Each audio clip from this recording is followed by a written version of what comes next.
Welcome to TechSpherePodcast. We're diving deep today into the perfect productivity app.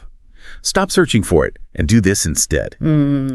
Thanks for tuning in. Please like, subscribe, and share this with your friends, especially the ones always searching for that one perfect app. You know who you are. So you sent this YouTube video, and it really makes you think, do we really need that perfect app to be productive? Or is it more about, like actually getting things done, habits and all that? What do you think? I think it's a really great point, It kind of flips the script. The video breaks it all down into 3 parts.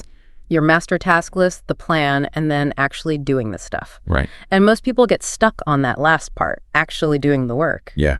We spend so much time messing with our lists and trying new apps, thinking this is going to be the one, to make us into productivity machines. But it's like having a wish list. It feels good to make it, but it doesn't actually get anything done. Exactly. The video makes this great analogy that master task list is like a buffet with 1,000 dishes. You want to try everything, but realistically, you got to pick and choose. So are we saying ditch the to-do list altogether? Just dive right into the work? Not necessarily. I mean, planning is still important, but this video is more about being really focused. Okay. It talks about this cool idea of a not to-do list, which I think could be really helpful. Not to-do list. Yeah. Intriguing, but how does that even work? Is it just like a list of things you shouldn't do? It's more like identifying the things that really derail you. Those activities or habits that just drain your energy, the things that seem important in the moment, but really they're not helping you reach your goals. So it's like giving yourself permission to just say no sometimes, even if it feels urgent. Because you only have so much time and energy, right? Right. And by choosing what not to do, you're freeing up that energy for the things that actually matter. This is making a lot of sense. But how do we actually put this into practice? Where do we even begin with this not-to-do list? Well, think about your typical day or your week. What are those things that always pull you away from your most important work? Let me think.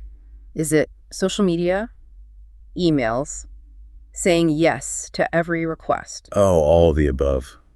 So easy to get sidetracked by all that stuff, even if it's not really that important. And that's where the not-to-do list comes in. You got to acknowledge those distractions first. That's how you start taking back control of your time. Okay, so become aware of those pitfalls. Yes. And then actively choose to avoid them. It's like building a mental fence around your most important work. Love that analogy. The video also talks about picking just a few key tasks each day. Really commit to those. Yeah, that's where you move from planning to actually doing the work. It's not enough to just have a to-do list. You have to make a plan to get those essential tasks done. Right. There's a great quote they mention from Jeff Bezos. He said he wants his managers to make only a few important decisions per year. Oh, that's a good one. Can you imagine that focus? It's about prioritizing, right? Deciding what really matters and letting go of the rest. It's like the 80-20 rule for your to-do list. Exactly. Few key actions usually drive most of the results. And if you can figure out what those high-impact tasks are, you can make so much progress without feeling overwhelmed. So how many tasks should we be aiming for each day? 3. It depends on the person, really. The important thing is to find a number that feels challenging but still achievable. Okay, makes sense. One thing this video really stresses is consistency. Oh, yeah, for sure. It's not about having one super productive day. It's about showing up day after day. And celebrating those small victories. Right.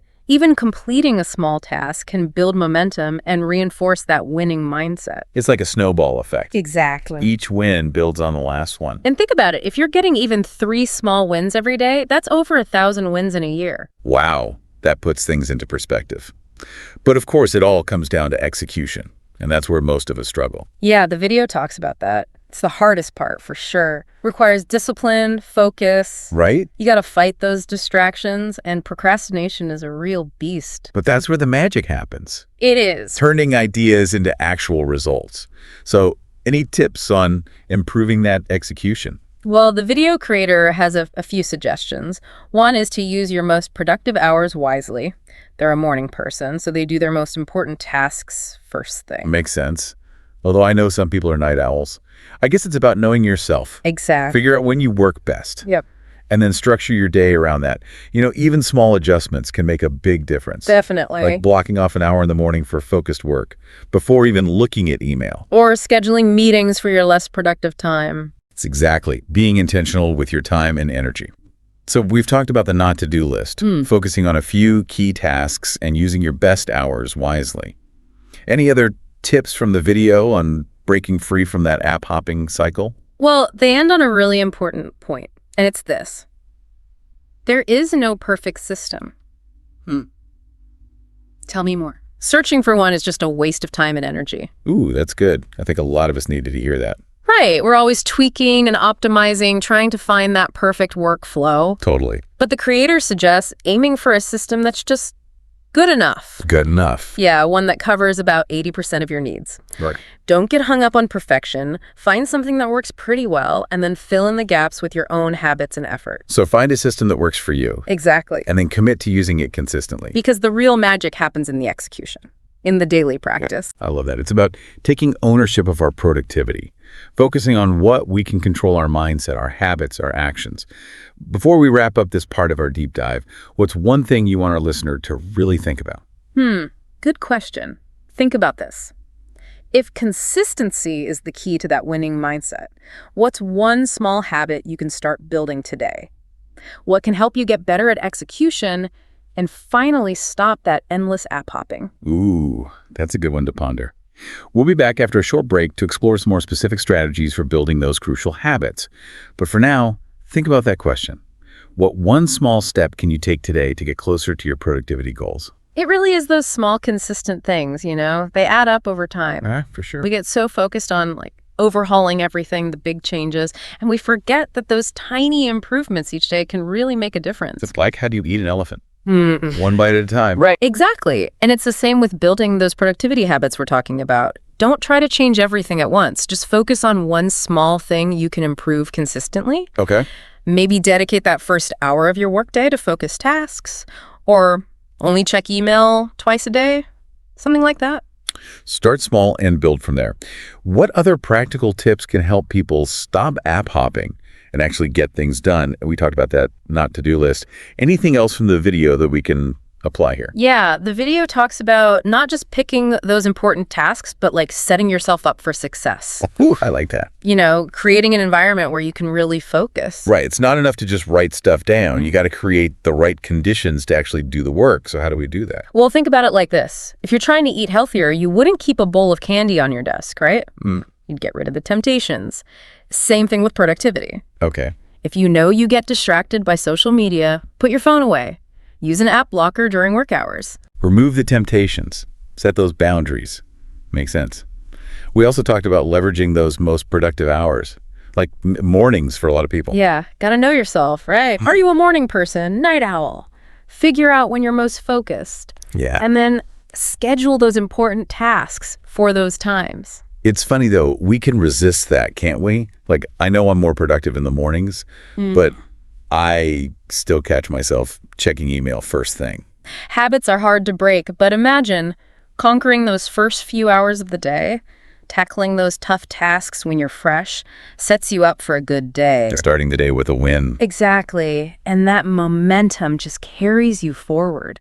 The video creator talked about that sense of accomplishment when you finish things early in the day. I definitely feel that too. Yeah, you're still energized in the morning, haven't hit those afternoon slumps yet. For sure. So those wins feel bigger somehow. Plus, if I put things off, they just hang over me all day, stressing me out. It's like you're giving those tasks power over you, by procrastinating. But if you tackle them head on early, you take back control.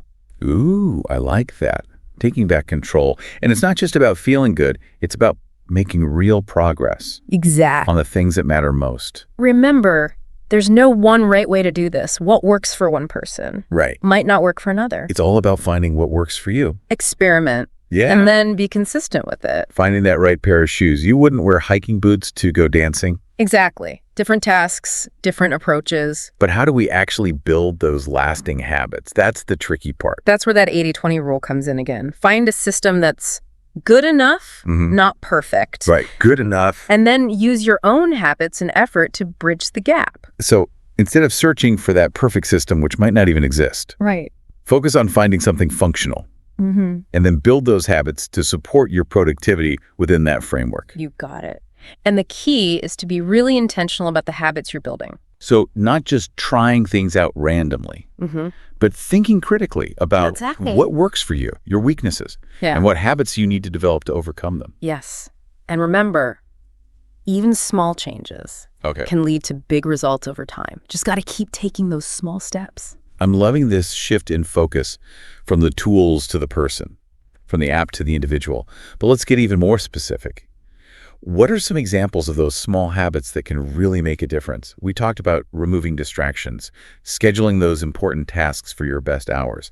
What else can people do to improve their execution and break free from that app hopping cycle? One really powerful one is breaking down those big, daunting tasks into smaller, more manageable chunks. Oh, for sure. I'm way more likely to procrastinate on a big project. Right. But if I can break it down into steps, suddenly it feels doable. Exactly. It's like climbing a mountain. You don't just focus on the summit the whole time. You break it down into base camp, camp 1, camp 2. Makes it feel achievable. Love that analogy. And it ties back to those small victories we talked about. Each step you complete, even a small one, contributes to that sense of progress and motivation. Another helpful habit is creating a consistent routine. Doesn't have to be super rigid, but having some structure to your day can make a big difference. So setting specific times for things like email, focused work, breaks. Exactly. Creating a rhythm for your day. And it can be especially helpful if you work from home. Oh, yeah. Or have a flexible schedule. Gives you those boundaries. Like tricking yourself into productivity. In a good way, of course. Exactly. And it's not just about when we work, but also where we work. I've found having a designated workspace really helps. Separates work life from personal life. Absolutely. Even if you don't have a whole home office, just having a specific spot where you only do work can make a big difference. Helps you get into that work mindset. Creating those mental and physical cues. Like, okay, time to focus now. Yeah. And when you're done, you leave that space. Yes. Creating those boundaries and respecting them. So remove distractions, schedule for peak times, break down big tasks, create a routine. Anything else? Don't forget about breaks. Ooh, yes, breaks. Sounds counterintuitive, but stepping away from work can actually boost your productivity. I used to be terrible at taking breaks. Just power through for hours. Thinking I was being super productive. But then I'd hit a wall. It happens. We think we're being efficient, but our brains need those breaks. They do. They're not designed for that kind of nonstop focus. We need those moments to rest and recharge. Come back with fresh eyes. Exactly. And those breaks don't have to be long. Even just a few minutes to stretch, walk around can make a big difference. And sometimes the best ideas come when you're not thinking about the problem. You know? Oh, absolutely. Gives your subconscious a chance to work its magic. Love that. So we've got remove distractions, schedule for peak times, break down big tasks, create a routine, take breaks. But I feel like there's one more piece here. Something the video touches on that we can't just hack our way into. It's that mindset of consistency. You nailed it. All the tips and tricks in the world don't matter if you're not consistent. Got to show up day after day, even when you don't feel like it. It's like building that discipline muscle. Exactly. And it's tough. There will be days you slip up, get distracted, procrastinate. But the key is, don't let those setbacks derail you completely. Get back on track. Keep building those good habits. Exactly. Consistency doesn't mean perfection. It's about progress, even if it's just small steps forward. You know, I think it's so important to remember, we get discouraged when we don't see results right away. Or when we have those setbacks. But it's the long game that matter. It is. Trust the process. Focus on those long-term habits. So if our listener is feeling a little overwhelmed with all this, what's the one thing they should focus on? Start small, pick one habit that speaks to you, and commit to doing it consistently for a week, 2 weeks, a month. Don't try to do everything at once. Just pick one area and build from there. Exactly. Master one habit, then add another. Build that momentum. It's about taking ownership of your productivity and building a system that works for you. Instead of constantly chasing that perfect app, it's about focusing on what you can control, your mindset, your habits, your actions. And even small changes in those areas can make a big difference. Absolutely. It's about looking at productivity holistically. It's not just about checking things off a list. It's about creating a life that feels fulfilling, aligned with your values. I think that's a perfect segue into the final part of our deep dive. Indeed. We'll talk about some more strategies for building those habits and creating a productivity system that truly works for you. So we've talked a lot about the ideas, the concepts from this video, but actually putting them into practice, that's the real challenge, isn't it? Yeah, it's one thing to understand it all, but then, you got to actually do it. Right. So how do we bridge that gap? How do we train ourselves to be more consistent, more disciplined? Well, there are some techniques that can help. One I really like is called habit stacking. Habit stacking. Yeah, it's basically the idea that it's easier to build a new habit if you attach it to an existing one. Oh, interesting. So you're using something you already do to kind of piggyback on that. Exactly. Let's say you want to start meditating every morning. Okay. But you haven't quite managed to make it a habit yet. Yeah, I can relate to that. So instead of trying to force it, try stacking it onto something you already do, like brushing your teeth. So you brush your teeth. Right. And then immediately meditate for a few minutes. Exactly. Oh, I like that. By linking them together, you create this mental trigger. Makes it more likely you'll actually do it. Makes sense. It's like creating a little chain of positive actions. Yeah, like a domino effect. And that reminds me of what the video said about those small wins, building momentum over time. Exactly. Habit stacking is a great way to get those small wins without feeling overwhelmed. Baby steps. Building towards a more productive, more fulfilling life. So what other strategies can help us along the way? Visualizing your progress can be really powerful. Oh, yeah? Yeah, like a habit tracker. Right. Or mark it on a calendar those days you successfully do the thing you're trying to make a habit. Oh, I love those visual trackers. It's so satisfying to see those little boxes filled in. Right. Gives you that visual reminder of how far you've come. Keeps you motivated. It's like having a little cheerleader in your pocket. I like that. What else? What else can we do to support ourselves in this? Surround yourself with the right people. Ooh, good one. Friends, family, colleagues, even an online community, if that's your thing. Yeah, building new habits is hard. Having that support system can make a huge difference. Totally. Share your goals with others, get advice, celebrate each other's successes. It's like having a workout buddy. You're more likely to go to the gym if you have someone to go with. Yeah. Keeps you accountable. Exactly. We're social creatures, We need that connection. Find your tribe, your cheerleaders, your accountability partners.